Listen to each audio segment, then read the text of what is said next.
Bismillahirrahmanirrahim. Assalamualaikum warahmatullahi wabarakatuh. Nama saya Muhammad Lutfi Rahmatullah. NIM saya 14022223 00075. Hari ini saya akan mempresentasikan penerapan basis data pada Puskesmas.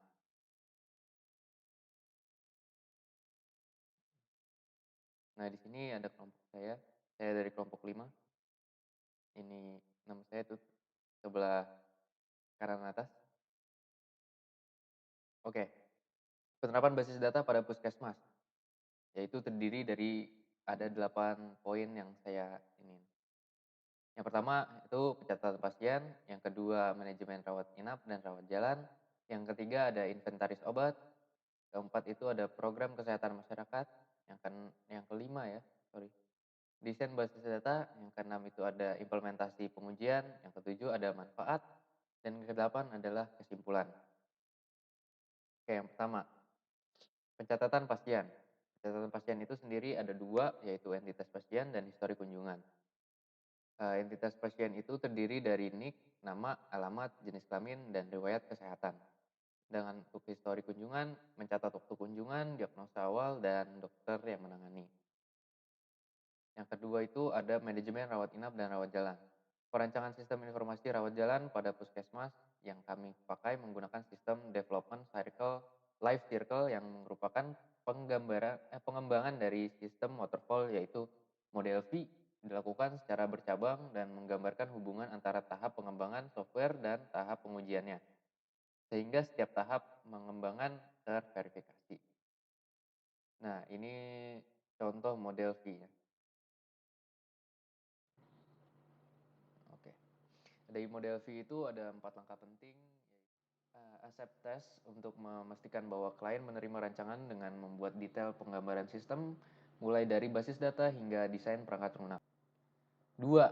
Sistem test, yaitu menguji seluruh sistem dengan cara melakukan stimulasi dan pen test guna menemukan kesalahan sebelum digunakan oleh klien. Yang ketiga, integration test, menguji bagaimana modul perangkat lunak memastikan berfungsi bagaimana mestinya serta memastikan modul berinteraksi dengan benar. Yang keempat itu ada unit test, memastikan kode atau komponen berfungsi dengan baik pada perangkat lunak, salah satunya dengan memperbaiki kesalahan atau bug. Atau secara singkatnya ada dua di sini ya, entitas rawat inap dan rawat jalan, atribut mencakup nomor rawat, tanggal masuk, diagnose, dan dokter yang merawat.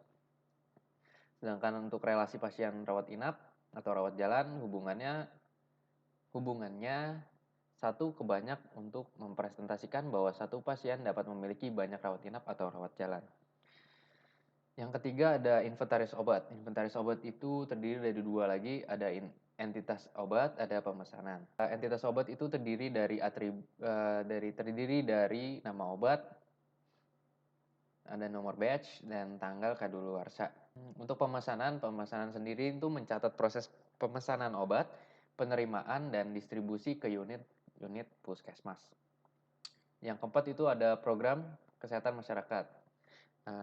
Program kesehatan masyarakat sendiri ini terbagi menjadi dua, entitas program dan relasi pelaksanaan program. Entitas program itu mencakup nama program, tujuan, dan hasil evaluasi. Sedangkan relasi pelaksanaan program itu menyambungkan data pelaksanaan program dengan entitas program kesehatan masyarakat. Oke. 5. Desain basis data. Desain basis data ini terbagi menjadi 3. Ada entitas dan atribut, relasi kardinalitas, keamanan dan privasi. Entitas dan atribut.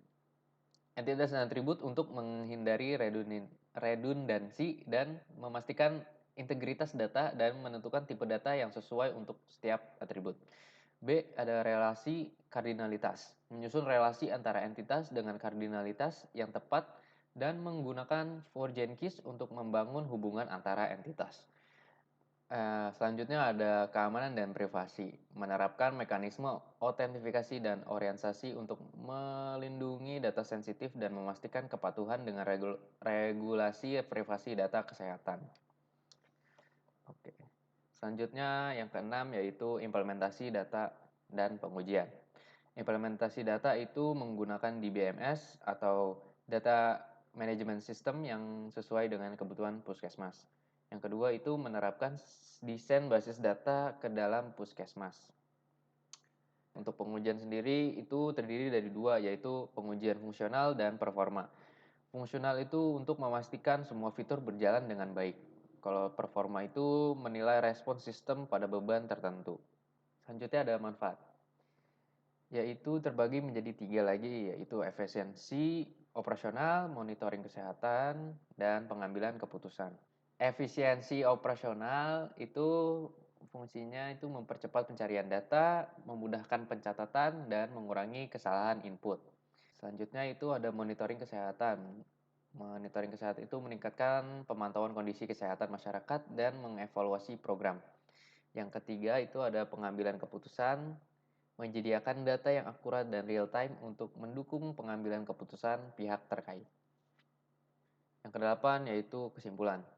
Penerapan basis data yang matang untuk puskesmas daerah adalah langkah kritis dalam meningkatkan pelayanan kesehatan dengan mengimplementasikan yang tepat.